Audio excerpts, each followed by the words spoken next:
大家好，我係來自中國香港閃避球總會嘅阿廉，係精英事務委員會嘅主席。咁今日咧會同大家介紹下閃避球呢個運動嘅。閃避球咧喺19世紀咧其實已經係有出現㗎啦。到1905年咧，單球式嘅閃避球咧正式咧有一個規則咧去成為一個運動嘅項目。咁而喺香港嘅發展咧，2005年咧，我哋中國香港閃避球總會咧就成立，致力咧去發展閃避球嘅運動啦。去到2023年嘅12月咧，我哋好高興能夠咧成為咗咧中國香港嘅港協暨奧委會嘅成員。咁啊，希望未來咧我哋能夠喺閃避球嘅項目上面咧有一個更好嘅發展嘅。嚟緊會率先介紹咧單球式嘅閃避球。首先講下單球式嘅閃避球啦。場地嘅大細咧，我哋外場咧就會係標準籃球場嘅大細啦，而內場咧其實就會係大概一個排球場咁嘅大細嘅。小學組咧每隊咧就會有10個人嘅比賽，中學組至到公開組咧就每隊8人嘅，每隊咧再分成兩組，一組咧就要喺內場散開啦，另一組咧就會喺外場最少1個人嘅。兩隊咧就會進行咧閃避球嘅攻守對抗啦，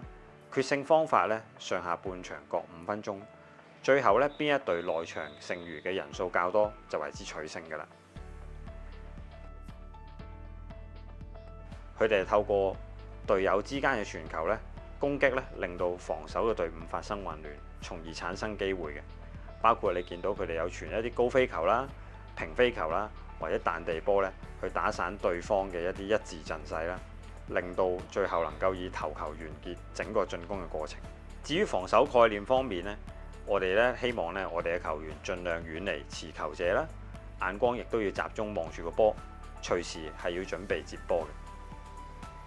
至於單球式閃避球嘅競賽概念呢，其實我哋一直咧都強調我哋係非身體接觸嘅球類運動嚟嘅，亦都相當強調禮儀。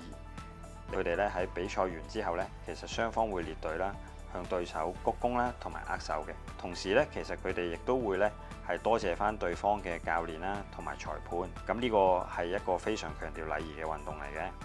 雖然咧，我哋亦都會以攻擊對方咧為一個目標啦，但係喺我哋嘅閃避球運動哲學裏邊咧，從來都唔渲染暴力嘅。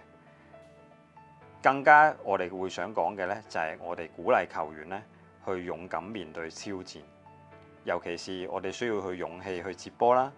呢個亦都係我哋好強調嘅閃避球運動哲學。